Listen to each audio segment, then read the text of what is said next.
For anyone who hasn't sewn before, I'm going to show you how to make a slip knot. You wet your finger, you roll the edge of the thread, and then it makes a knot on the end. So you take your vamp and you're going to pass your needle through the center of the first circle on the interfacing side and bring it up through the felt side. I'm going to show you how to do a simple rosette, which is just a circle. You put one bead in the center and then you're going to put a bunch of rows around in a circle around that bead. So put the bead in the center and then go back down through into the vamp.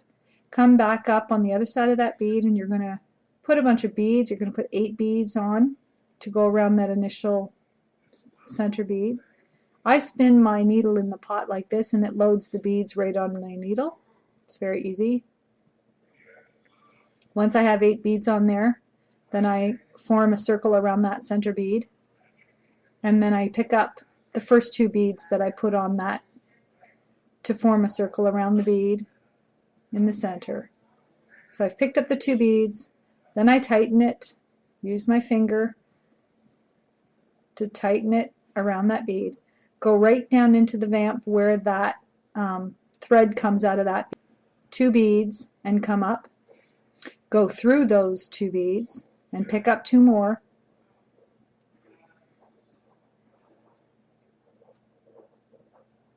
Now I've got 4 on the needle. Go through.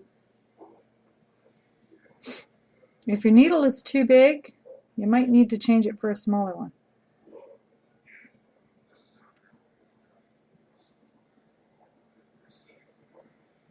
Then go back into the vamp where the thread comes out of that bead. Go right beside it. Go back in. Count where you went in. Count backwards 2 beads. Come back up. Material. And then letting the end of the thread just fall freely and just sort of, I don't know how to call it, just pulling on the thread to try and get it to untwist. So here I'm just going to show you, this is just you know, the technique of doing the sewing once you've made the round and you've closed that gap by picking up those 2 beads. Now you're just going to go keep sewing around and around and around, right? So you're going to pick up the old 2 plus 2 more. There's the 2 more. Now you've got 4. And once you get into a pattern, you'll get better at it. You'll be able to hold the work with your thumb of your one hand and work with your other hand. Depends on what handed you are. I'm right-handed. Put the needle down, come back up at the second bead. These are the 2 old that you're going to come back through once the thread's all pulled through there. Oh, knots, knots, knots. Just if you go slow, it's easier on the knotting. Sometimes you have to use 2 needles to get the knots out, but the best thing to do is to not tug, not pull until you get those knots out. Make sure the knots are out before, and if you keep getting knots, then it's because your thread is twisting, and it's better to untwist and unravel the thread. Like I said before, the way to do that, to unravel the thread, look, see, I got to get this knot out with the needle. Put the needle in the center of the knot and try to get the knot untangled before you pull it through. And so anyway, yeah, you keep going around in circles. You take the 2 old, the 2 new, go down, come backwards by 2, pick up the 2 old, 2 new, and you just go around and around until you're finished that circle. And then you go back down into the vamp to the white interface side just before you start the new circle.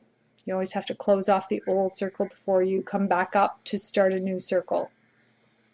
But like I said before, unraveling, how I unravel, I leave the thread right in the piece. I take the needle and thread. I take the end of the thread. I push the needle right to the fabric piece and I hold it there. And then I unravel the long thread and get all that twisting out of there. Sometimes you have to do that once in a while, especially if you're using a very long thread, but it really makes the work a lot easier in the long run. So this is just continuing on. I'm going back 2, I'm coming through 2, pick up 2 more, go down and back 2, through 2, pick up 2 more, all the way around until the circle's done before starting a new one. And that's all there is to doing rosettes. If you have the right amount of beads on and in every circle, you'll get good rosettes. And I found just when you think you've got the right amount of beads, take one off. And that's usually how many you need. But like anything, that takes just practice before you get a feel for it.